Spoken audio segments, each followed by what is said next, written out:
আসসালামু আলাইকুম, আশা করছি সবাই ভালো আছেন। আজকে আমার আড্ডায় আমি যুক্ত করেছি ইউনিভার্সিটি অফ ক্যালিফোর্নিয়া মার্সিডস ক্যাম্পাস থেকে মুজাক্কির আমিন শরণকে। মুজাক্কির আমিন শরণ ইউনিভার্সিটি অফ ক্যালিফোর্নিয়া মার্সিডস ক্যাম্পাসের materials and biomaterials science and engineering ডিপার্টমেন্টের পিএইচডি করছে।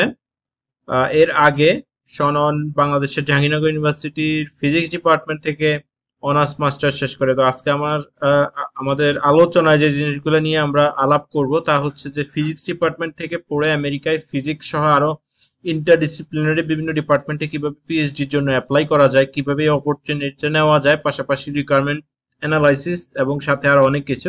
চলুন আমরা আলোচনায় চলে যাই। ভাই শুনতে পাচ্ছেন? হ্যাঁ ভাইয়া, শুনতে পাচ্ছি। শোনন, ভালো আছো তুমি? হ্যাঁ ভাই, আপনি কেমন আছেন? আলহামদুলিল্লাহ। আছি আলহামদুলিল্লাহ, আমিও ভালো আছি। জি তো ভাই। আমি যেটা নিয়ে শুরু করতে চাই, তুমি একটু অল্প করে যদি তোমার এখনকার সিচুয়েশন একটু বলো ল্যাবে। আচ্ছা, এখন করোনার জন্য আমরা যারা এক্সপেরিমেন্টালিস্ট আছি জি। তাদের ল্যাব টোটালি শাটডাউন। আপনি অলমোস্ট ইটস বিন 2 মান্থস আমরা কেউই ল্যাবে যাই না। এখন হুম হুম। স্পেশাল কেসে যাদের কোনো ইনস্ট্রুমেন্ট শাটডাউন করা দরকার বা কোনো ডেটা দেখা গেল সেভ করতে হবে, তারা স্পেশাল পারমিশন নিয়ে একবারের জন্য ল্যাবে যেতে পারছে। ওইটাও অ্যাপ্লিকেশন করতে হয়েছে, ভার্সিটির ডিনের অথরাইজেশন লাগছে, আপনার যে পিআই তার অথরাইজেশন লেগেছে। এরকম করে একবারের জন্য আপনি কার্ড পাঞ্চ করলে জানবে ভার্সিটি অথরিটি যে কে ঢুকছে ল্যাবে। হ্যাঁ। যারা আচ্ছা, তাহলে এটার জন্য তো ফান্ডিং এর কোনো ইফেক্ট ফেলতেছে না আমাদের? আমাদের স্কুলে কাহর শুনিনি ফান্ডিং এ কোনো সমস্যা হ্যাঁ হ্যাঁ। হয়েছে, আলহামদুলিল্লাহ। আচ্ছা আচ্ছা আচ্ছা। আচ্ছা, তুমি তো ইউনিভার্সিটি অফ ক্যালিফোর্নিয়া মার্সেটস ক্যাম্পাসে না? জি ভাই। আচ্ছা, ওইখানে তুমি ফিজিক্সে ফিজিক্স ডিপার্টমেন্টে পিএইচডি করতেছো, তাই না? নো, তোমার আমি department material physics? Material science and engineering. আচ্ছা আচ্ছা, মানে তোমার ব্যাকগ্রাউন্ড হচ্ছে ফিজিক্স আমার আর কি। আন্ডারগ্রেড ফিজিক্স, জি। ফিজিক্স, আচ্ছা আচ্ছা, ম্যাটেরিয়ালস এটার নাম হলো MBSC, material and biomaterial science and engineering. Engineering. আচ্ছা, তুমি ওইখানে কি নিয়ে কাজ করতেছো পিএইচডি তে? আমি ভাইয়া মজার বিষয় যেটা, আমি এখন আমার ফিজিক্সের প্রফেসর আন্ডারে কাজ করছি, কোয়ান্টাম ম্যাটার বলতে পারেন, ডিফেক্ট 2D ম্যাটেরিয়ালস। আমার স্পেশালাইজেশন হবে defect materials, defect molecule formation and characterization, kind of like that. একটু আরেকটু যদি সহজ করে বলো, আমি আসলে কিছুই আচ্ছা, বুঝতেছিলাম ব্যাপারটা। আমরা নর্মালি যে ম্যাটেরিয়াল গুলা দেখি আমরা খালি চোখে মনে করি এগুলোতে কোনো ডিফেক্ট আসলে নাই, কিন্তু বিষয়টা এরকম না। হুম হুম। আসলে যখন কোনো ম্যাটেরিয়াল ফর্ম হয়, তাকে ফর্ম করার জন্য যে এনার্জি দেওয়া লাগে, এই এনার্জি দেওয়ার কারণেই কোনো নর্মালি কিছু ডিফেক্ট তৈরি হয়। ধরেন আমরা যে NaCl নিয়ে কথা বলি, NaCl এরকম পিরিয়ডিক একটা স্ট্রাকচার, তাই না? হ্যাঁ হ্যাঁ হ্যাঁ। দেখা গেলো একটা সিএল মিসিং, আচ্ছা আচ্ছা আচ্ছা। একটা সিএল মিসিং, ওইখানে একটা এফ এসে বসছে, একটা ফ্লোরিন। তখন অন্য যে কোনো কিছু এসে বসছে সিএল এর জায়গায়, রাইট? হ্যাঁ হ্যাঁ। অথবা Na stack, second layer of Na, third layer of Na, মাঝখানে ফোর্থ লেয়ারটা মিসিং। আচ্ছা আচ্ছা আচ্ছা আচ্ছা। তো এই ম্যাটেরিয়াল গুলোকে আমরা বলছি খুবই নর্মাল ডেফিনেশনে ডিফেক্ট ম্যাটেরিয়াল। হুম হুম। তো এরকম 2D ম্যাটেরিয়ালের যে ডিফেক্ট গুলো আছে, এইগুলোকে আমরা কোয়ান্টাম ডট যেগুলোকে বলে, আচ্ছা এখন ফিজিক্স চলে আসলো আবার। তো নর্মালি যেই কোয়ান্টাম ওয়েল যেগুলোকে বলে, যে হ্যাঁ হ্যাঁ কোনো ইলেকট্রন যদি কোনো আহ, এমন কোনো ওয়েলের ভেতর ট্র্যাপড হয় যে, হ্যাঁ হ্যাঁ যেই হ্যাঁ। ওয়েলের কে এস্কেপ করার সামর্থ্য তার নাই, তখন আচ্ছা আমরা আচ্ছা বলি এটা একটা কোয়ান্টাম কনফাইনমেন্ট। আচ্ছা খুব আচ্ছা। নরমাল ভাষায় বলছি। হ্যাঁ তো হ্যাঁ। আমরা দেখতে চাই যে ডিফেক্ট গুলা কি কোয়ান্টাম ডটের মতো আচরণ করে কিনা, কোয়ান্টাম ডট গুলা যে বিহেভিয়ার শো করে ইলেকট্রিক ফিল্ড বা ম্যাগনেটিক ফিল্ড অ্যাপ্লাই করলে। আমার কাজ হবে এরকম ডিফেক্ট ম্যাটেরিয়াল গুলো নিয়ে এগুলো এগুলোর বিহেভিয়ার গুলো চেক করা। আচ্ছা এগুলোর আচ্ছা পিএল স্পেকট্রা কেমন হয় বা রমন স্পেকট্রা গুলো কেমন শো করে। আচ্ছা আচ্ছা। তো এগুলোর অ্যাপ্লিকেশনটা মানে রিয়েল লাইফ এইগুলা অ্যাপ্লিকেশন? রিয়েল লাইফ অ্যাপ্লিকেশন হলো সেন্সিং এর জন্য, মেনলি কোয়ান্টাম কম্পিউটিং তো এখন খুবই বুমিং একটা জায়গা, তাই না? হ্যাঁ হ্যাঁ যে হ্যাঁ।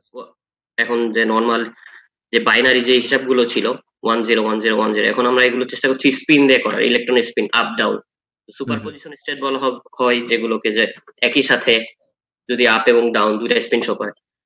তো এটা হলো কোয়ান্টাম কম্পিউটিং এর কথা বলছি আমি কোয়ান্টাম ডট দিয়ে, কিন্তু আমরা দেখতে চাই যে এই যে ডিফেক্ট মলিকুল যেগুলো আছে এইগুলো দিয়ে ইমপ্লিমেন্টেশনটা কেমন হতে পারে। যেমন অ্যাটমিক যেই সেন্সর গুলো আছে, ধরেন হুম হুম।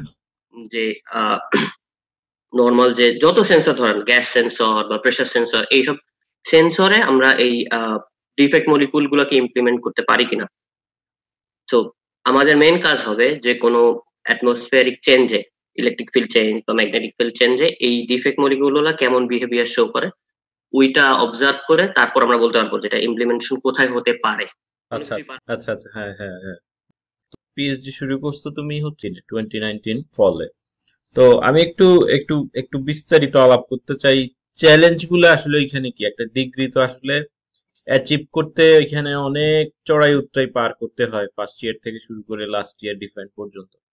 তো এখানে আসলে চ্যালেঞ্জ গুলা কি কি? ধরো আমাদের এখানে চ্যালেঞ্জ গুলা থাকে সাধারণত, একটা স্টুডেন্ট আসলে অনেকের কেমিস্ট্রিতে এন্ট্রান্স পরীক্ষা থাকে, কিউমুলেটিভ এক্সাম থাকে, প্রিলিমিনারি প্রিলিমিনারি এক্সাম থাকে, মানে প্রপোজাল ডিফেন্স, সবকিছু মিলে এগুলা পার হয়ে একটা পর্যায়ে তোমাকে ওরা ক্যান্ডিডেট হিসেবে তৈরি করে, পিএইচডি ক্যান্ডিডেট হিসেবে তৈরি করে। তোমার এখানের এই সিস্টেম গুলা কি?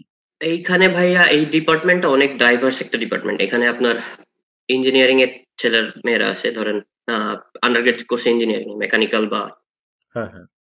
এমবিএসসি থেকে, এটা হলো ম্যাটেরিয়াল ইঞ্জিনিয়ারিং করছে। আবার ফিজিক্সের আমি আছি, আর অনেকে আছে ফিজিক্সে পড়ছে, আবার এনভায়রনমেন্টাল সিস্টেমে পড়ালেখা করেছে, এমন লোকজন আছে। তো হুম। ডিপার্টমেন্টটা খুবই ডাইভার্স, এরকম রিগোরাস না যে একটা ব্যাকগ্রাউন্ডের স্টুডেন্টরাই আসতে পারবে। তো এখানকার সাবজেক্ট গুলো এমন ভাবে ডিজাইন করা যাতে সবাই মোটামুটি একটা গ্রাস্প করতে পারে। ওই হিসেবে আমাদের কোর কোর্স ডিজাইনিং আছে চারটা, যে চারটা কোর কোর্স সবাইকে নিতেই হবে। ওই কোর কোর্স গুলোর ভেতরে আবার ভাগ আছে, ধর একটা স্লটে তিনটা কোর্স, হুম, হুম। অপটো ইলেকট্রনিক্স, পলিমার বা সিমুলেশন, এই তিনটা থেকে একটা নিতে হবে। আবার আরেকটা স্লটে থার্মাল, তারপর মনে করেন কেমিক্যাল প্রপার্টিজ, এরকম জাস্ট বলতেছি আর কি। এরকম স্লট ভাগ করা আছে, এরকম স্লট গুলো থেকে চারটা কোর্স নিতেই হবে। তো এখন মজার বিষয় যেটা, যে আমি কাজ করতেছি ধরেন ম্যাটেরিয়াল, আমি কাজ করতেছি ধরেন 2D ম্যাটেরিয়াল নিয়ে, আমার তো পলিমার সায়েন্স পড়ার দরকার নেই। হ্যাঁ, হ্যাঁ। বা যিনি সিমুলেশন করতেছে তার অপটো ইলেকট্রনিক্স ওইভাবে নাও লাগতে পারে। তো ওই ক্ষেত্রে চ্যালেঞ্জের চাইতে ভালো লাগছে আমার কাছে যেটা, যে আমি আমার রিসার্চের উপর বেস করে সাবজেক্ট নিতে পারতেছি, although they are core courses, right? আচ্ছা, তো আচ্ছা। আমার কাছে চ্যালেঞ্জ যেটা মনে হয়েছে, এই কোর্স গুলো, যেমন আমি ক্লাস কেমিস্ট্রি করছিলাম কবে, ভার্সিটির first year, second second year year. বা ফার্স্ট ইয়ারে, হ্যাঁ, ফিজিক্যাল কেমিস্ট্রি বা কোনো কিছু জাস্ট হ্যাঁ, হ্যাঁ। পড়ার জন্য করছিলাম। তো আমাকে আবার কেমিস্ট্রি অনেক কিছু শিখতে হচ্ছে, বিকজ ম্যাটেরিয়াল সায়েন্স পড়তেছি, কেমিস্ট্রি যদি না জানি একটু মুশকিল। তো এইটা একটা চ্যালেঞ্জ। আর আমাদের কি কোয়ালিফাইং, কোর্স নিচ্ছ কেমিস্ট্রি? আমি স্ট্রাকচারাল প্রপার্টিস নিয়েছি, ওইখানে অনেক কেমিস্ট্রি ছিল আর কি। আচ্ছা, আচ্ছা, আচ্ছা। তো চ্যালেঞ্জ এটা যে চারটা কোর কোর্স শেষ হওয়ার পর আমাদের একটা পরীক্ষা দিতে হবে। এখনো এটা রিগোরাস ওইরকম নিয়ম করে নাই, কারণ আমাদের ডিপার্টমেন্ট আগে ছিল bio engineering and small scale engineer, bio engineering and small scale technology. হ্যাঁ, হ্যাঁ। ওইটা চেঞ্জ করে এমবিএসসি তে করার পরে এটার নিয়মগুলো এখন ওরকম রক সলিড ভাবে দাঁড়ায় নাই। তবে তারা বলতেছে চারটা কোর কোর্স হওয়ার পর আমাদের পরীক্ষা দেওয়ার একটা ইয়া আছে আর কি। আচ্ছা, আচ্ছা, আচ্ছা। আচ্ছা, তোমার এখানে বাংলাদেশ থেকে বাংলাদেশ থেকে যারা ফিজিক্সে অনার্স মাস্টার্স জাহাঙ্গীরনগর বা বাংলাদেশের অন্যান্য বিশ্ববিদ্যালয় থেকে আসার সুযোগ কেমন তোমার ওই সাবজেক্টে? এখানে একদম ইকুয়াল অপরচুনিটি, যে কেউ আসতে পারবে। আমি মানে জাস্ট আপনার কোয়ালিফিকেশন থাকতে হবে ডিপার্টমেন্ট কে স্যাটিসফাই করার কি মতো। ধরনের কোয়ালিফিকেশন এদের এদের এদের প্রয়োজন হয়, যেমন? খুব মানে নর্মালি বললে ধরেন আপনার এসওপিটা এত বেশি কম্পেলিং হতে হবে, যারা বুঝবে যে আপনি যদিও ফিজিক্স আন্ডারগ্রেড করেছেন কিন্তু আপনি এমবিএসসি তে পড়ার মতো এনথুজিয়াজম আছে ভিতরে। আমি যেটা করছিলাম আর কি। হ্যাঁ, হ্যাঁ। আমি তো ওকলাহোমাতে ছিলাম, আপনাকে আগে বলেছি। হ্যাঁ, হ্যাঁ। ওইখানে আমি ফিজিক্স পড়ছিলাম, আমার কাছে মনে হয়েছে আমি I want to do something I can touch, I mean. তো আমি প্রথমবারও এই ফল 18 যখন আমি ইউএসএ আসছি, তখনও ভাই আমি ম্যাটেরিয়াল সায়েন্সে অ্যাপ্লাই করেছিলাম এবং হয়েছিল। মেমফিসে আমার মাস্টার্স হয়েছিল ফুল ফান্ডিং এ। আবার টেক্সাস ডালাসে হয়েছিল ফুল ফান্ড অ্যাডমিশন, কিন্তু ফান্ড দেয় না, ওই জন্য আসতে পারিনি। তো আচ্ছা, আমার আচ্ছা। কাছে মনে হয়েছে যে যখন আমি ডিপার্টমেন্ট সুইচ করবেন তখন আপনার ওই পরিমাণ এনথুজিয়াজম দেখাইতে হবে যে আপনার এটা পড়ার জন্য যথেষ্ট পরিমাণ বেসিক নলেজ আছে। ফার্স্ট থিং, আমার কাছে মনে হয় ফিজিক্স কেমিস্ট্রি পড়া স্টুডেন্ট যারা, তারা মোটামুটি চাইলে বেসিক ইঞ্জিনিয়ারিং গুলোতে সুইচ করতে পারে। This doable. হ্যাঁ, this is actually very important topic, কারণ এই মুহূর্তে আমি মনে করি যে আমাদের দেশে যদি অনেকে পিওর কেমিস্ট্রিতে পড়ে ভাবে পিওর কেমিস্ট্রিতেই বা পিওর ফিজিক্সেই অনেকে পিএইচডি করবে বা করতে চায়, আর কোনো অপশন নাই। তার মানে তাদের যদি ইন্টারেস্ট থাকে এবং তারা যদি তাদের যদি বেটার আন্ডারস্ট্যান্ডিং থাকে ওই জিনিসের উপরে, তাহলে তারা নিজেদের এসওপি কে ওইভাবে ওইভাবে ইয়া করতে পারে। প্লাস তাদের যদি হালকা রিসার্চও থাকে এই ফিল্ডে, তাহলে তারা অনেকটা এইদিকে মুভ, মানে ডিফারেন্ট ট্র্যাকে মুভ করতে পারে। হ্যাঁ, তো তুমি জাহাঙ্গীরনগর থেকে আগে আসছিলা হচ্ছে ওকলাহোমাতে। ইউনিভার্সিটি বকলমতে। আচ্ছা, ওকলাহোমাতে কি, জাহাঙ্গীরনগরে তুমি মাস্টার্স করে ওকলাহোমাতে পিএইচডি প্রোগ্রামে আসছো? জি। তো ওইখানে কতদিন ছিলা এবং মুভ করলা কেন? ওইখানে আমি দুই দুই সেমিস্টার করেছি। আচ্ছা আচ্ছা। ২ সেমিস্টার করার পর আমি বললাম যে আপনাকে আমি প্রথমবারও আমি টেক্সাস ডালাসে ফান্ড অ্যাডমিশন হয়েছিল ম্যাটেরিয়াল ইঞ্জিনিয়ারিং, কিন্তু ফান্ড পাইনি। তো আমি জাস্ট আরেকবার এপ্লাই করে দেখলাম কি হয়। তো পরের বার আমার মোটামুটি অনেকগুলো স্কুলে হয়েছিল, ফ্লোরিডা, ফ্লোরিডা ইন্টারন্যাশনাল, আহ তারপর মার্সেট, টেক্সাস, নর্থ টেক্সাস। তো আমি সব হুম। কিছু মিলায় ক্যালিফোর্নিয়াতেই চুজ করেছি। আচ্ছা আচ্ছা আচ্ছা আচ্ছা। মানে তোমার ওই জায়গাতে তুমি চাচ্ছিলে যে একটু ডিফারেন্ট ট্র্যাকে, মানে ফিজিক্সটা তোমার ভালো লাগতেছিল না না এই জন্য। ভাই, still I am doing physics. আমার রিসার্চ স্টিল ফিজিক্স বেসড। মানে কোয়ান্টাম, আমার গ্রুপের নাম হলো কোয়ান্টাম মেটার গ্রুপ। সো আচ্ছা আচ্ছা what I'm doing is pretty much physics, কিন্তু আচ্ছা আচ্ছা। আমার কোর্স গুলোতে ওইরকম ফিজিক্স কোর্স নাই। অলদো আমি ওকলাহোমাতে থাকতে অনেকগুলো কোর্স করেছি, কোয়ান্টাম 1, কোয়ান্টাম 2, ইএনএম 1, এই কোর্সগুলো আমি ওকলাহোমাতে শেষ করছি। কিন্তু এইখানে আমার ওই কোর্সগুলার ইভালুয়েশন ইউনিভার্সিটি, মানে ইউনিভার্সিটি আমাকে ক্রেডিট ট্রান্সফার করতে দিবে না মানে আমি চাইলে হয়তো করতে পারবো, কিন্তু ডিপার্টমেন্টের চেয়ারম্যান আমাকে বলেছে যে যেহেতু তুমি ট্র্যাক চেঞ্জ করেছো, তোমার জন্য উচিত হবে এখানকার কোর্সগুলো আবার করা। কিন্তু ফিজিক্সের যে বেসিক অনেকগুলো কোর্স, এগুলো আমি ওকলাহোমাতে শেষ করেছিলাম। আচ্ছা আচ্ছা আচ্ছা। তোমার এখানে তুমি যেহেতু কোর্সের কথা আসলে, আমি একটা প্রশ্ন করি। আমাদের দেশে তো তুমি মাস্টার্স লেভেলে কোর্স করছিল, জি ভাইয়া। তো এইখানেও তো তুমি ধরো মাস্টার্স বলো বা পিএইচডি, তো মোটামুটি ইকুইভ্যালেন্ট ধরা যায় কোর্স গুলা, মাস্টার্স বা পিএইচডি। মানে যদি তুমি এইখানে, মানে আমি আমার দেশের সাথে কম্পেয়ার করতে চাই, মানে এইখানে তো মাস্টার্স লেভেল বা পিএইচডি লেভেলের কোর্সটা প্রায় সেমই, Same, yeah. ম্যাটেরিয়াল সেম, কিন্তু তোমার কাছে কতটুকু মনে হয় কোন বাংলাদেশের কোর্সের লেভেল আর কোয়ালিটির সাথে এখানের কোয়ালিটির কোর্সের চ্যালেঞ্জ কতটুকু? একটা কোর্স তুমি কত সহজে, কত কষ্ট হয় তোমার বি গ্রেড পাইতে, বা কত কষ্ট হয় তোমার এ গ্রেড পাইতে বা এ মাইনাস পাইতে, কি পরিমাণ শ্রম দিতে হয় যদি একটু বলো। ভাইয়া, আমি যদি জাহাঙ্গীরনগর মাস্টার্স এর সঙ্গে এখানকার কোর্সকে কম্পেয়ার করি, আমার কাছে মনে হয়েছে এখানকার কোর্সের ইন্টেন্সিটি অনেক হাই। কজ ফিজিক্স, যেহেতু আমি ফিজিক্সে মাস্টার্স করছি, এখানকার কথা বাদ দিলাম, ওকলাহোমার ফিজিক্সের কোর্সগুলোর সাথে আমি কম্পেয়ার করি, ধরেন ওইখানে 12 সপ্তাহে 12টা হোমওয়ার্ক থাকতো। এক একটা হুম হোমওয়ার্ক করতে ধরেন, এমনও গেছে আমি সারাদিন বসে একটা ম্যাথ সলভ করতে পারি নাই। আমি না, আমার সঙ্গে আরো আমেরিকান ছেলেরা ছিল। হুম হুম তো এরকম প্রত্যেকদিন হোমওয়ার্ক থাকতো। They will push you to your limits. Hmm hmm. ইচ্ছা করে এটা করবে। আর এখানকার কোর্সের কন্টেন্ট অনেক হাই, সিলেবাস অনেক আপগ্রেডেড। আমার কাছে মনে হয়েছে এখানকার কোর্স ভাইয়া ওয়ে মোর চ্যালেঞ্জিং দেন বাংলাদেশ মাস্টার্স এর। আচ্ছা আচ্ছা আচ্ছা আচ্ছা। তাইলে তোমার মানে মোটামুটি বলতে পারো বি গ্রেড পাইতেও তোমার প্রচুর পরিমাণ। এখানে কাট অফই তো বি নিচে পেলে হ্যাঁ, বির ফেল নিচে তো করে। পাওয়া যাবে না, তারপরে এই এখন বিটা পাইতে তো তোমার প্রচুর কষ্ট করতে হয়েছে হ্যাঁ, যেহেতু ইভেন বি এর স্কেলে অনেক প্রফেসর 75 দিয়ে রাখে, 74 পাইলে ফেল। তো খাটতে হয়। তোমার এখানে ফান্ডিং কেমন? ভাইয়া, ক্যালিফোর্নিয়া তো এক্সপেন্সিভ, বলতে পারেন ইউএস এর অন্যতম এক্সপেন্সিভ স্টেট। সো আমরা যেখানটায় থাকি এটাকে বলা হয় সেন্ট্রাল ভ্যালি। ধরেন এটা বার্কলের মতো অত এক্সপেন্সিভ না। তো হুম। আমাদের যে টাকা দেয় সে টাকা দিয়ে আলহামদুলিল্লাহ খুব সুন্দর মতো থাকা যায়। অনেকে তো ফ্যামিলি নিয়ে থাকে, ওয়াইফ কে নিয়ে থাকতে চাই ফান্ডিং এ। আচ্ছা আচ্ছা। আমাদের এখানে ফান্ডিং তো ধরো 25K পার ইয়ারলি আর কি। তো তোমাদের ওই যে এক্সপেন্স অনুযায়ী কি এটা আরো আরো আরো বেশি দেয় নাকি? তার মানে আপনি পার মান্থ ধরেন 2K মতো পাচ্ছেন, তাই তো? 2100, হ্যাঁ। হ্যাঁ, আমাদের সিমিলার কাইন্ড অফ। আচ্ছা আচ্ছা। তার মানে তোমার ওইখানে বাসা ভাড়াটা একটু একটু মনে হয়, ধরো আমাদের এখানে আমরা মোটামুটি 2 রুমের একটা বাসা ভাড়া, এক এক এক রুমের একটা বাসা, 2 রুমের বাসা মোটামুটি 600-র মধ্যে পাই। ভাইয়া, আমরা একটা বাসা নিয়ে থাকি, আমরা হ্যাঁ হ্যাঁ 4 জন ছিলাম। হ্যাঁ হ্যাঁ ওই বাসা ভাড়া হলো আপনার 2150 টাকা, 4টা রুম। তো আমি খুবই শুধু আমার রুমের এক্সপেন্সিভ। ভাড়া দিই।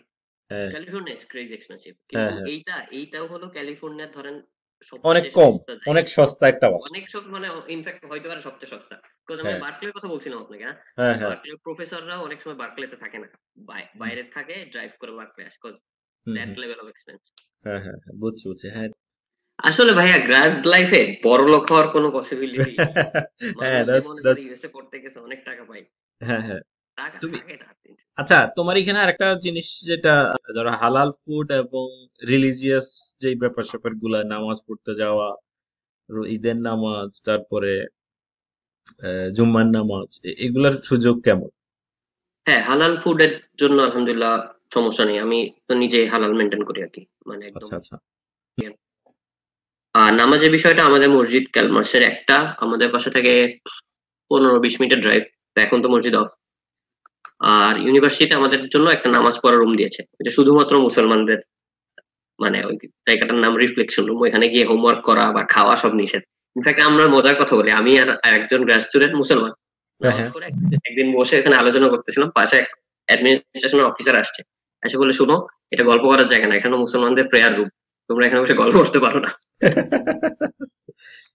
না, এটা একটা জিনিস এখানে ভালো, আমাদের এখানেও আছে, মানে বিশেষ করে বড় ইউনিভার্সিটি ক্যাম্পাসে মনে হয়, সব ক্যাম্পাসেই মনে হয় মসজিদ বলো, মন্দির বলো, চার্চ বলো, ওরা সবকিছুই মনে হয় দিয়ে রাখে। আমাদের এখানেও মসজিদ খুবই বড়, বলতে পারো মোটামুটি 400-500 লোকের ক্যাপাসিটি আছে, পুরুষ মহিলা মানে আলাদা। বাসার সাথে। হ্যাঁ, বাসার সাথে ক্যাম্পাসের ভিতরে একবারই centre of the nice. Campus. আপনার স্কুল তো অনেক বড় এবং পুরানো, আমাদের তো ইউসি সবচেয়ে একেবারে নতুন স্কুল। হ্যাঁ, বাট আমাদের কখনো এগুলো নিয়ে কখনো কোনো প্রবলেম হয় না, যদিও আমাদের দেশ থেকে অনেকে টেনশনে থাকে যে নামাজ পড়তে গেলে কি সমস্যা ভাইয়া হয়। আসলে আমার কাছে মনে হয়েছে যে স্কুল টাউন গুলা, মানে স্কুল যেসব টাউনে আছে তারা খুবই লিবারেল টাইপের হয়, মানে একসেপ্টিং অনেক, ডাইভার্স। হুম হুম। আমি তো ওকলাহোমাতে দেখছি, ওকলাহোমা তো সাউথে, বুঝতেছেন কি বলতে চাই। তো হুম হুম। ওইখানেও আমি কোনোদিন কোনো হেট স্পিচ বা ডিসক্রিমিনেশনের ইয়ে হয় নাই।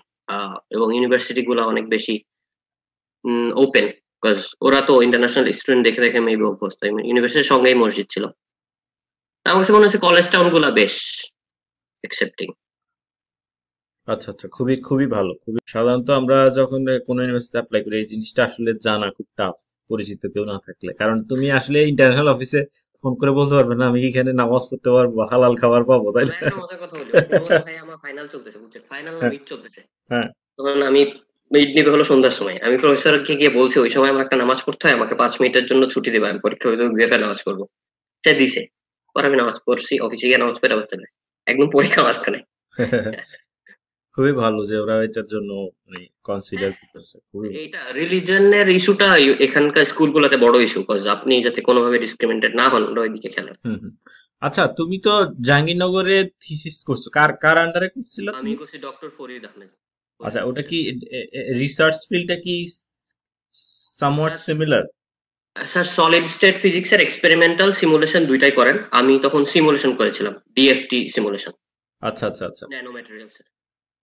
আচ্ছা আচ্ছা, তো ধরো জাহাঙ্গীরনগর থেকে তো ম্যাক্সিমাম স্টুডেন্ট অস্ট্রেলিয়াতে বা অস্ট্রেলিয়াতে পিএইচডি করতে যায়, আমি যতটুকু জানি, জানাশোনা বন্ধু বান্ধব ফিজিক্স ম্যাক্সিমাম। ডিপার্টমেন্ট, হ্যাঁ, তাহলে তুমি অস্ট্রেলিয়াতে ইউএসএ কারেন্টলি তে হয়। কেন আসলে?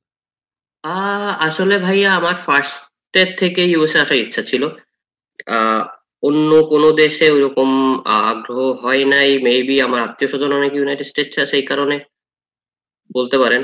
আহ তো আমি ইউএসএ যখন অ্যাপ্লাই করি, আমার আগের ব্যাচের একটা ভাইয়াও আগের ব্যাচে কয়েকজন ভাইয়া আসছে, আমরা যখন আসছি আমাদের ল্যাব থেকে অনেকজন আসছে একসঙ্গে। আমরা একই সিটে প্লেনে বসে একই ল্যাবে দুইজন আসছিলাম। তো আচ্ছা আচ্ছা। একই হলে, এবং উনি থাকতো হ্যাঁ হ্যাঁ। 519 নাম্বার রুমে, আমি থাকতাম 520 নাম্বার রুমে। আচ্ছা আচ্ছা আচ্ছা। তো উনি 39, আমি 40। তো তারপরেও আবার এই ওই ব্যাচেরই আবার অনেকেই ওই মানে ওইবারই মার্সেটে একটা ভাইয়া আসছেন, উনি জাহাঙ্গীরনগর ফিজিক্স 36। তার পরের বার জাহাঙ্গীরনগরের একসঙ্গে চারজন মার্সেটে আসছি হয়েছে। তো তো জাহাঙ্গীরনগর ফিজিক্স ডিপার্টমেন্ট থেকে অস্ট্রেলিয়াতে বেশি যেত কথা ঠিক, কিন্তু আমার কাছে মনে হয়েছে ইউএস এর আরেকটা নতুন ফ্লো তৈরি হয়েছে। এখন বলতে পারেন আমার কাছে মনে হয় ইউএস এর ফ্লোটাই বেশি মেইন স্ট্রিম। আচ্ছা আচ্ছা আচ্ছা। স্পেশাল অস্ট্রেলিয়াতে যারা যেত তারা অস্ট্রেলিয়ার খুবই top notch university, like Sydney বা অস্ট্রেলিয়ান ন্যাশনাল ইউনিভার্সিটি, খুবই ভালো ইউনিভার্সিটিতে তারা আসেন। হ্যাঁ হ্যাঁ হ্যাঁ হ্যাঁ। খুবই আচ্ছা, আমি ভালো যদি ইউনিভার্সিটি। কম্পেয়ার করি তো অস্ট্রেলিয়াতে তো পিএইচডি করতে যে টাইম লেন্থটা অনেক একটু কম না ইউএস এর তুলনায়? ধরো ইউএসএ তে তো তোমার তোমার তো কত বছর, 5 ইয়ার্স মনে হয় অ্যাভারেজ না? 5 years, national average five 5 years দেখলাম। 5 প্লাস আর কি, তো বলতে পারো তাইলে। ওদের তো মনে হয় 4 ইয়ার্স বা 3 ইয়ার্স না? আমি জানি না, তুমি জানো কিনা? মনে হয় টাইম লেন্থ একটু কম। এটার কারণ হতে পারে যে ইউএসএ তে কোর্স ওয়ার্কের উপর অনেক বেশি জোর দেয়। হ্যাঁ হ্যাঁ। That might be one reason, I don't know exactly. Hmm hmm hmm. আচ্ছা, তো তোমার কাছে তোমার কাছে এখন কি মনে হয়, তুমি কি যদিও তুমি তুমি এখন পর্যন্ত তোমার অনেক দূর যাওয়া বাকি, মাত্র শুরু আমি তো করলা, মাত্র শুরু করলাম ভাইয়া। মাত্র শুরু করলা, তারপরেও কি তোমার কাছে মনে হয় যে তুমি হ্যাপি অর স্যাটিসফাইড, বাংলাদেশে থাকলে আরো ভালো করতা এখানে না আসলে, এরকম মনে হয়? আহ, এটা একটা opportunity cost, because I miss my mom a lot and my friends. মানে আমি খুবই আড্ডাবাজ, সারাক্ষণ আড্ডা দিয়ে বেড়াইতাম, অফিস থেকে এসেও আড্ডা দিতাম, উইকেন্ড গুলোতে আড্ডা দিতাম, তো ওইটা হয় না এখন। তারপর মনে করেন স্ট্রেস লেভেল এখানে অনেক হাই, মাঝে মাঝে রান্না করতে হয়, যখন টিএ থাকে, রিসার্চের প্রেশার থাকে, আবার নিজের কোর্স ওয়ার্ক, অনেক সময় আপনি হয়তো ঠিকমতো ঘুমাইতে পারবেন না। হুম। তো অপরচুনিটি কস্ট ভাইয়া, আসলে বলা যাবে না। তো বাংলাদেশে থাকলে ভালো করতাম কিনা, আমার ফ্রেন্ড যারা বাংলাদেশে এখন আছে, ইভেন যারা বিসিএস ক্যাডার, তারা বলে তুই ঠিক করছিস। আর আমার মনে হয় আমি হয়তো বিশেষ ক্যাডার হলে আম্মুর সঙ্গে থাকতে পারতাম, বা বাংলাদেশে জব করলে আম্মুর সঙ্গে থাকতে পারতাম। আচ্ছা, আচ্ছা, আচ্ছা, আচ্ছা, বুঝছি, তাইলে তো এটার ফিলিং। ভাই, this is the other side of the coin. হ্যাঁ, হ্যাঁ, হ্যাঁ। মানে 100% স্যাটিসফাই আমি হওয়াটা হ্যাপি, টাফ। আলহামদুলিল্লাহ। আমি আমার লাইফ, এখনকার লাইফ নিয়ে আলহামদুলিল্লাহ আমি ভালো আছি, আই ক্যান আচ্ছা, কমপ্লেন। আচ্ছা, আচ্ছা, আচ্ছা। তুমি যখন ইউএসএ তে আসছো, ফার্স্ট ওক্লামাতে ট্রাই করছো, তুমি মাস্টার শেষ করছো কত সালে আর আসছো কত সালে? আমি মাস্টার্সের রেজাল্ট দিয়েছি আমার 2016 নভেম্বরে। হুম, আমি হুম, 2017 এর এপ্রিল থেকে জব শুরু করছিলাম national institute of textile engineering and research. Hmm, hmm. এটা হলো ঢাকা ইউনিভার্সিটির আন্ডারে একটা ইনস্টিটিউশন, এখানে আপনার বিএসসি ডিগ্রি দেয়, আচ্ছা, আচ্ছা, টেক্সটাইল ইঞ্জিনিয়ারিং আর ইন্ডাস্ট্রিয়াল প্রোডাকশন ইঞ্জিনিয়ারিং। আচ্ছা, তো ওইখানে আমি ফিজিক্সের ফ্যাকাল্টি ছিলাম। ওইখানে ফিজিক্সের ফ্যাকাল্টি থাকা অবস্থায় আমি এপ্রিলে জয়েন করলাম, অক্টোবরে জিআরই দিছি, নভেম্বরে টয়ফেল, পরে কনফার্মেশন পেলাম হলো ফেব্রুয়ারিতে 18 এর। ভিসা পেয়েছি 18 এর মেতে, তারপর 18 অগস্টে চলে আসলাম। আচ্ছা। তোমার কি মনে হয় তুমি আর একটু আগে আসতে পারতা যদি সময় মতো প্রস্তুতিটা নিতা? ইয়েস, আমার যে রুমমেট, আমার যে হাউসমেট, হ্যাঁ, ও হ্যাঁ, IUT 13, মানে ও 19 আসছে। হ্যাঁ। তাইলে তুমি যদি ধরো 2016-তে যদি তোমার এই জিনিস সবকিছু রেডি থাকতো, ইয়েস, জিআরই বা I could have done it application, way তাইলে আর্লিয়ার। তোমার তো সেই অ্যাপ্লিকেশন, ক্ষেত্রে, তাইলে তুমি এখন শেষ দিকে থাকতা অনেক। হ্যাঁ, আরেকটা মজার বিষয় যে আমরা অনেকে মনে করি মাস্টার্স ছাড়া ইউএসএ তে আসা যাবে না, এটা পুরাই রং একটা কথা ভাইয়া।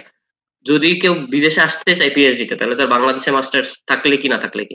তাইলে তুমি প্রিপারেশন শুরু করছো ইউএসএ আসার জন্য আসলে তোমার ওই চাকরিতে যাওয়ার পরে, যাওয়ার পরে যখন যেটা বুঝছি যে চাকরি কমপ্লিটলি আসলে কি, আসলে মানে তখনই যখন শুরু করছো এটা ইট ওয়াজ টু লেট, মানে late. It was already late. Yes. তার মানে তুমি তোমার যদি জুনিয়র কেউ মানে ধরো first year second year honours এখন থাকে, ওরা প্রস্তুতি, ওরা ওদের প্যাশন বাইরে আসার, তাইলে তাদেরকে তুমি কখন প্রিপারেশনটা শুরু করতে বলবা এইসব জিনিসগুলো যদি কিভাবে তুমি? ফিজিক্সে হয় ভাইয়া, যদি ফিজিক্সে হয়, তাহলে মনে করেন ফিজিক্স থার্ড ইয়ার আর ফোর্থ ইয়ার একাডেমিক প্রেশার ভীষণ ইন্টেন্স। আমি জাহাঙ্গীরনগরটা জানি। আচ্ছা, আচ্ছা, ফিজিক্সের কোর্স গুলো মেনলি থার্ড ইয়ার থেকে শুরু হয়, থার্ড ইয়ার ফোর্থ ইয়ারে অনেক ইন্টেন্স। তো আমি ওদেরকে বলবো যে এই সময় ওরা ইংলিশের বেসিক ক্লিয়ার করে ফেলতে পারে। লাইক আমরা যারা বাংলা মিডিয়াম থেকে আসি, তারা অনেকেই জিআর এর জন্য ওয়েল প্রিপেয়ার্ড না, বিকজ জিআর ইংলিশটা একটু ডিফারেন্ট প্যাটার্ন, তাই না? আচ্ছা, আচ্ছা, তো হ্যাঁ, এই সময় ওরা ইংলিশ পড়ে ইংলিশের লেভেল বুঝতে পারে, যে কোন লেভেলের ইংলিশ জানা বা বোঝা দরকার, ভোকাবুলারি মুখস্থ করতে পারে। বা আর ম্যাথের জন্য জাস্ট ফোর্থ ইয়ারের লাস্টের 3-4 মাস যদি ম্যাথ করে তাইলেই না। তো আমি বলবো যে ফোর্থ ইয়ার পরীক্ষা শেষ হওয়ার সাথে সাথে যদি জিআরই দিয়ে যেতে পারে, যে হ্যাঁ, ট্রান্সক্রিপ্ট হ্যাঁ, রেডি, চাইলে দিয়ে যেতে পারবে, তাহলে হয়তো মাস্টার্সে ভর্তি হয়ে ইউএসএ চলে আসতে পারলো। I mean right, masters right. বাংলাদেশে করতে হচ্ছে না, কারণ মাস্টার্স যদি বাংলাদেশে করতে হয়, এখনকার মাস্টার্স 2 বছর। তো আরো 2 বছর বাংলাদেশে গ্রাড স্কুলে থাকতে হবে এখানে। আচ্ছা, আমি আসলে এই সাজেস্টটাই করি। আপনি কারণ তো ওই, মনে হয় মাস্টার্স করেন না বাংলাদেশে, রাইট? হ্যাঁ, হ্যাঁ, আমি করি নাই, বাট বাংলাদেশে মাস্টার্স করলে আপনি তো আমার বেশি বড় অপরাধী তাহলে।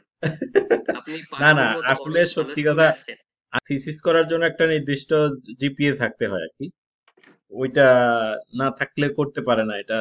এই কারণে আমি মাস্টার সো থিসিস হিয়ার করতে। ইজ দ্য এক্সাম্পল, যে জাহাঙ্গীরনগরে একজন স্টুডেন্ট যে মাস্টার্সে থিসিস পায় নাই, সে এখন কোথায়? পার্ডু ইউনিভার্সিটিতে।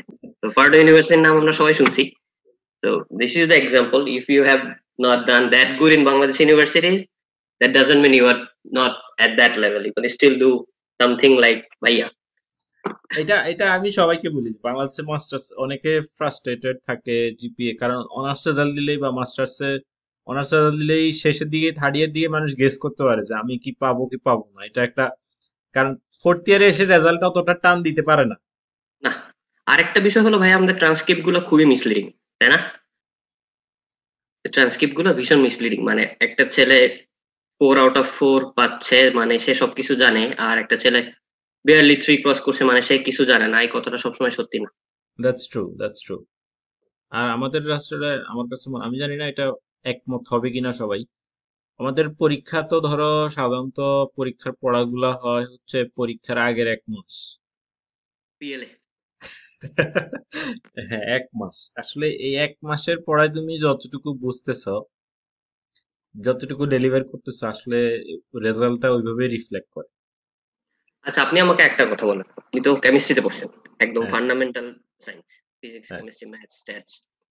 তো আপনার কাছে কি মনে হয় যে এইখানকার, আপনি তো এখন পিএইচডি কেমিস্ট্রিতে করতেছেন, হুম। তো এইখানকার কোর্স ওয়ার্কের জন্য আপনাকে যে ম্যাটেরিয়াল গুলো জানা দরকার ছিল, বা ওইগুলা কি আপনাকে জাহাঙ্গীরনগর সিলেবাস ঠিক মতো শেখাইছে?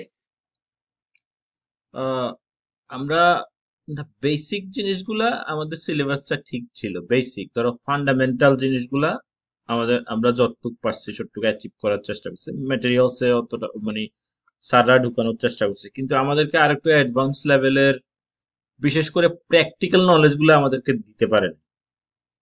এটা কি প্র্যাকটিক্যালি বিকজ অফ আমরা আমরা পোর্শন কেমিস্ট্রি তো থেকে আমাদের? প্র্যাকটিক্যাল, হ্যাঁ কেমিস্ট্রি ধরো প্র্যাকটিক্যাল অন এক্সপেরিমেন্ট আমাদের ল্যাবে করতো, যেটা আমাদের দিতে পারে না। এই কারণে আমরা কোর্স ওয়ার্কে চ্যালেঞ্জিং তো বটে, অবশ্যই অনেক অ্যাডভান্স লেভেল, যেটা আনবিলিভেবল অ্যাডভান্স। মানে পেপারটা গত মাসে, গত সপ্তাহে, গত বছর বের হয়েছে, এইগুলো এরকম নিয়ে কাজ করতে জিনিসপত্র হবে। ইনক্লুডেড সিলেবাসে। সো বেসিক থেকে অনেক দূরে, হ্যাঁ, বেসিক থেকে এটা অনেক দূরে। মানে আমি যখন অর্গানিক কেমিস্ট্রি কোর্স নিলাম, আমাদেরকে যেটা পড়াচ্ছে টপিক গুলা হচ্ছে রিসেন্টলি ডেভেলপ হয়েছে, 1 বছর আগে, 1.5 বছর আগে জিনিসগুলো আসছে বাজার, মানে বলতে পারো বাজারে আসছে। ওইগুলো এখন সিলেবাসে ইনক্লুডেড। এগুলা এখনো বইতে আসে নাই, এগুলা স্লাইডে স্লাইডে ঘুরতেছে। এগুলা হয়তো প্রফেসরে এটা হয়তো কোনো বইতে যাবে বা ভবিষ্যতে ইনক্লুড হবে। বাট বই একটা দিয়ে দিছে স্যাম্পল, এটা ফলো করতে পারো। বাট ম্যাটেরিয়ালস ম্যাক্সিমামই হচ্ছে প্রফেসরে ওইভাবে পেপার ঘেটে ঘেটে ওরা ম্যাটেরিয়ালস গুলা বানাইছে। আরেকটা ব্যাপার হচ্ছে যে ম্যাটেরিয়ালস, যে ল্যাবের যে এক্সপেরিমেন্ট গুলা, সেগুলা আমরা যারা আমার মতো আন্ডার গ্রেড করে আসছে, তারা আসলে আমি অনেকটা সাগরের মধ্যে পড়ে এসে পড়ছি। ধরো এমন একটা বড় ল্যাব, দে অ্যাজিউম দ্যাট আমি অনেক কিছু জানি, বাট এটাই বলছি। আমার আসলে প্র্যাকটিক্যাল নলেজ খুব বেশি নাই। তারপর আমি যেহেতু এখানে মাস্টার্স লেভেলে, মাস্টার্সটা আমি টেনেসি থেকে নিছি, সে কারণে আমার কোন কিছুটা, ইউনিভার্সিটিতে ছিলেন আপনি? টেনেসি স্টেট ইউনিভার্সিটি, সে কারণে আমার টেনেসি। কিছুটা নলেজ ছিল। 2 ইয়ার্স আমি মোটামুটি প্র্যাকটিক্যালি কিছু জিনিস শিখছি, বাট ওই টেনেসিতে আমার একটু হার্ডল গেছে, কারণ আমি জিনিসগুলো জানতাম না, আমাকে শিখতে হয়েছে। তো আপনি টেনেসিতে ফার্স্টে মাস্টার্স করেছেন, তারপরে? হ্যাঁ, তারপরে এখানে ভাই ভাই, কাজ করছেন কি নিয়ে আপনি? এইটা হচ্ছে আমি কাজ করতেছি ক্রায়ো ইলেকট্রন মাইক্রোস্কোপ। আচ্ছা, আপনি কত ক্রায়ো বলতে আপনার টেম্পারেচার নিশ্চয়ই অনেক কম। অনেক কম, হ্যাঁ। আমি কত হচ্ছে থাকে তোমার, সাধারণত? এটা হচ্ছে liquid nitrogen temperature minus, below 170 degree Celsius. Below 170 degree, okay. Minus. Hmm. তো আর আমার ফিল্ডটা হচ্ছে, আমি হচ্ছি ডিরেক্ট হিউম্যান ব্রেন নিয়ে কাজ করি। তো আপনারা কি হিউম্যান ব্রেনকে ফ্রিজ করতেছেন, তারপর দেখতেছেন কি হয় না হয়? না, সাধারণত মরা মানুষ নিয়ে কাজ করি। মরা মানুষ, আমার সাধারণত নিউরো ডিজেনারেটিভ ডিজিজ আছে না, বিভিন্ন neuro degenerative disease, Alzheimer type disease, যেগুলাতে সাধারণত ওই যে dementia, short time memory loss, ওই ধরনের ডিজিজ গুলার যারা মারা গেছে আর কি, তাদের ব্রেইনটা আমার কাছে পাঠায়, মগজটা আমার কাছে পাঠায়। আমি এই মগজ থেকে আর কি স্ট্রাকচার বাইর করি, যে কেন বিগ ওইটার, ব্যাং টাইম। কেন আর কি তোমার এই সমস্যা, কি ধরনের জিনিস তৈরি হয়েছে সেটার স্ট্রাকচার বের করি। কারণ এখন পর্যন্ত ওই নিউরো ডিজেনারেটিভ ডিজিজের কোনো মেডিসিন এখন পর্যন্ত সায়েন্সে এত রিসার্চ হচ্ছে, বাট এখন পর্যন্ত বের হয়নি। অ্যালজাইমার হলে অ্যালজাইমার তো এটার ইউএসএ তে অনেক মানুষের হয়। অ্যালজাইমার কিন্তু এখন পর্যন্ত কোনো মেডিসিন নেই। যে ফান্ড গুলো রেইজ করে অ্যালজাইমারের জন্য, এগুলো কি রিসার্চে দিয়ে দেয়? মানে অ্যালজাইমার দেখি হিউজ ফান্ড রেইজ হয়। হ্যাঁ হ্যাঁ, এগুলা রিসার্চের জন্য ওরা এখন অ্যালজাইমার, অ্যালজাইমার প্লাস অ্যালজাইমার তো একটা ডিজিজ তো আমরা জানি, বাট অ্যালজাইমারের মতো আরো পার্কিনসন কি অ্যালজাইমারের মতোই আরো সিমটমস রিলিজ হ্যাঁ, করে? আরো অসংখ্য এরকম ডিজিজ আছে অ্যালজাইমারের কাজিন ডিজিজ যেগুলা, সেগুলা সম্পর্কে আমরা জানি না। আমাদের দেশ তো জানিই না, ইউএসএ এখন এটা নিয়ে অনেক টাকা পয়সা খরচ করে। খরচ করতেছে আর কি। ধরো, অবশ্যই দেশের বাইরে সবাই আসতে চায়ও না, সবাই আসা ঠিকও না, কারণ অনেকে দেশের বাইরে থাকতেও পারে না, তাই না? হুম। বাট একটা পুল আছে যারা আসলে দেশের বাইরে আসছে, যাদের প্যাশনই হচ্ছে দেশের বাইরে আসবে পড়বে, তাই না? একটা গ্রুপ জি থাকে, ভাই। সিলেক্টিভ একটা গ্রুপ থাকে, তারা আসতে চায়, তারা দেশের বাইরে পড়তে চায়, তো তারা তোমার মতো এইভাবে একই পথে আসতে চায়। তাদের জন্য আসলে তোমার পরামর্শ কি? ইন এ নাটশেল বলা মুশকিল। তো আহ, ব- পরামর্শ হলো এখানে আসার আগে মেন্টালি প্রিপেয়ার্ড হয়ে আসা। এখানে অনেক, ইউএসএ তে আমরা হলিউডে যে ইউএসএ দেখি, ইউএসএ নট ইভেন ক্লোজ। তো এখানকার লাইফ অনেক বেশি স্ট্রাগলিং, অনেক বেশি হার্ডওয়ার্ক অ্যান্ড লোনলি টু। তো এইগুলো একসেপ্ট করে নিয়ে এগুলো মাথার ভিতর গেঁথে নিয়ে আসা উচিত, যে বাংলাদেশ থেকে আমরা যে ইউএসএ গল্প শুনছি বা যে ইউএসএ হলিউড মুভিতে দেখছি, that's not the true picture, not even close. তো ওইরকম হার্ড ওয়ার্কিং মেন্টালিটি নিয়ে আসা উচিত। আর এখানে অনেক কিছু ফার্স্টে থাকবে, কালচারাল শক, লোনলিনেস, তারপর ভেরি মাচ হার্ড ওয়ার্ক। এইগুলো মাথা ভেতর নিয়ে আসলে প্রথম যে ধাক্কাটা, ওইটা ওইটা সহনীয় পর্যায়ে থাকবে। তো আচ্ছা আমার আচ্ছা। জন্য যেটা খুবই কঠিন ছিল first semester, I was almost burned out. তো এইটাই আর কি। তো আমার মতে যদি পড়ালেখা করার ইচ্ছা থাকে বাইরে, তো ইয়া ওয়াই আচ্ছা, নট। এই তো বললো এইসব কালচারাল ব্যাপার স্যাপার, লোনলিনেস, কিন্তু সবকিছু মেনে নিয়ে তারপরে যারা আসতে চায় তাদের প্রিপারেশনটা তারা কখন কিভাবে, মানে কখন শুরু করা উচিত? It's a very good question. এবং ম্যাটেরিয়ালস গুলা কখন, কোন সময়ের মধ্যে তাদের রেডি রাখা উচিত? মানে সব চ্যালেঞ্জ তারা অ্যাকসেপ্ট করলো যে হ্যাঁ আমি এই চ্যালেঞ্জ আমি নিতে রাজি, কিন্তু তারপরে তারা ম্যাটেরিয়ালস গুলা রেডি করে রাখবে কখন অ্যাপ্লাই করা উচিত? আবার সেই আগের কোশ্চেন ধরেন যে হ্যাঁ মাস্টার্স দেশে করবে কিনা। হ্যাঁ। এখন যদি মাস্টার্স দেশে না করে, তাহলে আমার কাছে মনে হয় ফোর্থ ইয়ার শেষ করেই রেজাল্ট আগে জিআরই দিয়ে দেওয়া উচিত, বা ফোর ওয়ানে থাকতে অনেকে জিআরই দিয়ে দিতে পারে, যাতে ফোর টু শেষ হওয়ার পর ট্রান্সক্রিপ্ট রেডি, আমি হ্যাঁ এখন অ্যাপ্লাই করলে দিতে পারবো। সেই ক্ষেত্রে আমার কাছে মনে হয় ইংলিশ জিনিসটা, ইংলিশের যে ভোকাবুলারি যে পার্টটা, তো এই যে হ্যাঁ। পার্ট সবচেয়ে বেশি চ্যালেঞ্জিং। সায়েন্সের একটা স্টুডেন্টের 3 মাস যদি ভালো মতো ম্যাথ করে, মনে হয় না আর কিছু বাকি থাকে। আপনার কি মনে হয় জিআরই হ্যাঁ, ম্যাথ? এটা এখানে একটু ডেডিকেশনের ব্যাপার আছে।